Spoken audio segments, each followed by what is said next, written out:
और देखा जा रहा है कि जिस तरह से समाजवादी पार्टी के जो लोग हैं इन पे जो है कि लगातार हमला हो रहा है, करनी सेना जो है कि कर रही है, जिसे सुमन लाल पे कर लिया जाए, सांसद जी पे, उसके बाद मिश्रा जी पे, तो क्या कहेंगे इसकी आप? देखिए, सही मायने में वो करनी सेना है नहीं, ये बहरूपिये हैं। करनी सेना का ये अस्तित्व नहीं है और ये बहरूपिये की अस्तित्व है। करनी सेना अपने आप में एक क्षत्रिय है और वो ऐसा तुच्छ हरकत नहीं करते हैं। और ये लोग तो चमचे हैं जो उनके नाम को बदनाम कर रहे हैं। तो आप लोग यह कहना चाहते हैं कि करनी सेना के लोग नहीं है, किनके लोग हैं तब? नहीं, ये करनी सेना के लोग नहीं है, ये अपने आप को करनी सेना दिखा रहे हैं, चमचागिरी कर रहे हैं। और वाकई में जो क्षत्रिय हैं, करनी लोग हैं, तो वो लोग बेकायदे शालीनता है उनके में, दया की भाव है, ना कि दलिद्रता की भाव है। वो लोग सुरक्षा करते हैं। हमारा इतिहास देख लीजिए उठाकर, कितने हमारे महापुरुषों ने बलिदान दिया और उनके वजह से आज हमारा देश आजाद हुआ है। ऐसे तो ये लोग तो उनका कोई अस्तित्व ही नहीं है। ये क्या है? कुछ नहीं, बहरूपिये हैं। बहरूपिये हैं, किसी न किसी के तो आदमी होंगे, बताना नहीं चाहते हैं आप? देखिए, ये लोग चट्टू, वो क्या बोलते हैं, जो चिलम चट्टू मान के चलिए, वो खाली भौकाल बना रहे हैं और अपने आप को हाईलाइट करने के लिए ये सब काम कर रहे हैं। किनके चिलम चट्टू हैं? अरे यही सरकार जो है वो एक तरह से उसी सरकार में रह रहे हैं और उन्हीं को बदनाम कर रहे हैं। अब उनको क्या, करनी सेना को बदनाम कर रहे हैं, यानी भाजपा के लोगों को और करनी सेना को। देखिए, भाजपा के लोग, उन्हीं के तो इशारे पे ये हो रहा है, करनी सेनाओं को बदनाम किया जा रहा है, उन्हीं के इशारे पे हो रहा है ना। नहीं तो देखिए, आखिर में दलित को क्यों ये प्रताड़ित किया जा रहा है? हम कह रहे हैं कि अभी गुजरात में वो लोग तलवार लेके हजारों के बीच में भाज रहे थे और एक दलित का बेटा केवल तलवार से केक काट दिया तो उसको इतना पीटे तो उसके पे कार्रवाई हो गई। तो कानून व्यवस्था कहाँ है? हमारे बाबा साहब का संविधान बनाया हुआ है और वो बाबा साहब के संविधान को ही ध्वस्त कर रहे हैं। आज जो अयोध्या में राम मंदिर बना है, हमारे बाबा साहब के संविधान के ही अनुसार वो राम मंदिर बना है। भगवान को भी धरती पे आने के लिए उस संविधान का जरूरत पड़ा। तो हमारे तो पीडीए और हमारे संविधान के रचयिता बाबा ही साहब है ना, तो हम तो उनको भगवान मानेंगे ना। बाबा साहब जो है, जो इंसान में भेद करता है, तो उस किताब का नाम वेद होता है और जो इंसान एक समान रहते हैं, उस ग्रंथ का नाम संविधान है। तो ये लोग संविधान का बात आप बता रहे हैं, बहुत बड़ी बात बता रहे हैं। इंसान, फिर से मैं दोहरा दे रही हूँ कि आज क्या है, इनके सरकार में इंसान ही नहीं है। इसीलिए तो वेद है, वेदों का पाठ पढ़ा रहे हैं। अच्छा, क्या लगता है करनी सेना जिस तरह से कर रही है, ये लोग कह रहे हैं कि आने वाले वक्त में जो है कि हम अपने वोट देकर इनको समझाएंगे समाजवादी पार्टी को कि आखिरकार जो है कि ये जो है कि करनी माता का जैसे कि ये लोग बदनाम कर रहे हैं, जिस तरह से करनी को कुकर्मी सेना कर रहे हैं। उसके बाद जो है कि सुमन लाल जी जिस तरह से कहे हैं, तो इसको लेकर ये लोग कह रहे हैं कि हम वोट से इन लोगों को समझाएंगे। देखिए, सुमन लाल जी जो है गलत बोले नहीं है। पहले वो अपने पूर्वजों महापुरुषों के बारे में पढ़ें, तब किसी विपक्ष के आवाज उठाएं। और सुमन लाजपत एक दलित है, दलितों पे वो तो अत्याचार कर रहे हैं, भीड़ में जो है कि टायर फेंक रहे हैं, चक्का जाम कर रहे हैं, उनको मारने की धमकी दी जा रही है। ये सब क्या है? ये आपको शोभा नहीं देता। अगर वाकई में आप करनी से ना, तो बॉर्डर पे आइए ना, जो हमारे निहत्ते बेकसूर जो जवान मर गए हैं, आपको वहां जरूरत है, ना कि निहत्तों पे जरूरत आपको वार करने की है। और आप में फिर पाकिस्तान में क्या अंतर रह गया? कोई अंतर है? आप बता दीजिए, कोई अंतर नहीं है।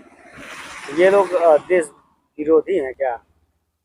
देखिए, ये एक कहा जाता है ना कि एक गंदी मछली पूरे तालाब को गंदा करती है।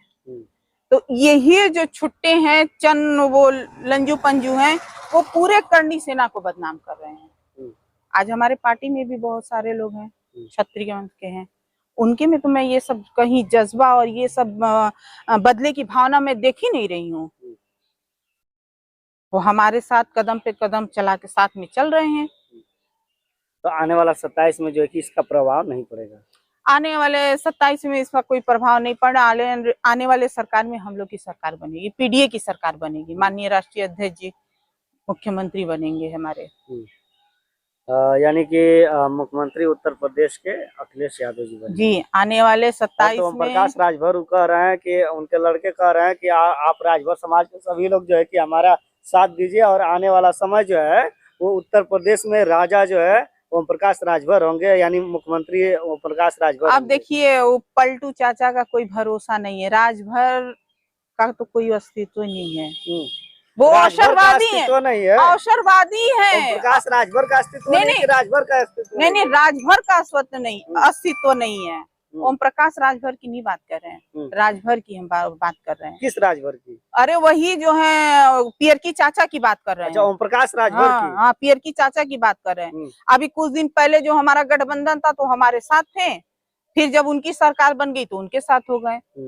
यही हमारे गठबंधन में मंच पे भड़सर में योगीनाथ को बहुत कुछ उन्होंने कहा सुना, और जब उनके पार्टी में चले गए तो हमारे अखिलेश जी को बहुत कुछ कहे। तो उनका तो कोई मतलब शब्द का कोई महत्व ही नहीं है। तो जैसा बाप वैसा बेटा। उनको तो एक छोटा सा बच्चा जो है हमारा नवरत्न, उनको वो समझा दिया अपने राजभर को। हाँ, अपने शब्दों से। उसने तो खुला चैलेंज किया था विधानसभा में कि अगर हम हार जाते हैं तो जो आप कहेंगे हम मानेंगे, और नहीं तो अगर हम जीत जाते हैं पूर्वांचल को तो जो आप कहेंगे वो हम मानेंगे। वो तो भाग गए बेचारे, से शर्त नहीं लगा पाए। यानी शर्त को पूरा ओम प्रकाश राजभर नहीं किया उन्होंने, ये सच्चाई है। और इसी तरह हमारे अखिलेश जी गुजरात में गए, वो बच्चा ललकार रहा था गाड़ी से कि हम लोग आ गए हैं पीडीए के लोग, और जिसको आना है वहां आके फरियाद ले हम लोग से। ये तो भाई विपक्ष के लोग वो है, कुछ भी उल्टा सीधा कहेंगे ही कहेंगे।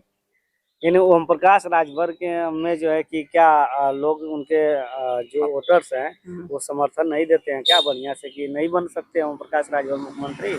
नहीं बनेंगे। क्यों नहीं बनेंगे? उनका कोई गारंटी नहीं है, न गारंटी है न वारंटी है, और अपने बच्चे को उठाए हैं। अच्छा बताइए कि इस सरकार में उनका क्या मतलब पद है? मंत्री हैं। कहाँ के मंत्री हैं? पूरे उत्तर प्रदेश के। उनका कोई पद नहीं दिया गया, उनको इसी तरह एक नॉमिनी के तौर पे रखा गया है। तो मंत्री तो कहलाएंगे ना। देखिए जैसे हमारी ये राज्य मंत्री सांसद जी हैं संगीता जी, अभी सरजू पार्क में उन्होंने स्पीच दिया था कि विपक्ष के लोग, समाजवादी के लोग एक दूसरे पे आरोप लगाते रहते हैं, ये लोग भड़काऊ भाषण देते हैं। उन्होंने बहुत कुछ कहा, लेकिन ऐसा कुछ भी नहीं है। हमारे पार्टी के लोग जो होता है, जो घटता है, जो बीतता है, वही लोग बताते हैं। आज दलितों पे इतना अत्याचार हो रहा है, हमारी बहन बेटी सुरक्षित नहीं है, हमारे लोग सुरक्षित नहीं है। 13 दिन तक रख के एक क्या बोलते दलित लड़की का बलात्कार किया गया था। कहाँ गई सरकार? कहाँ गया आपका कानून? अभी देखिए सुमन जी पे जो हमला हुआ था, उनको अपने यहाँ बैठा के चाय पानी पिला के छोड़ दिए। कहाँ गई आपकी सरकार? कहाँ गई कानून? कानून व्यवस्था से सारे बाहर है। यानी जीरो टॉलरेंस की नीति जो है वो जो है फेल है। कार्रवाई होनी चाहिए थी ना। कानून का मतलब है विपक्ष हो चाहे पक्ष हो चाहे विपक्ष हो, कानून की नीति है कि सजा सबको मिलनी चाहिए, पर सजा मिली तो नहीं ना।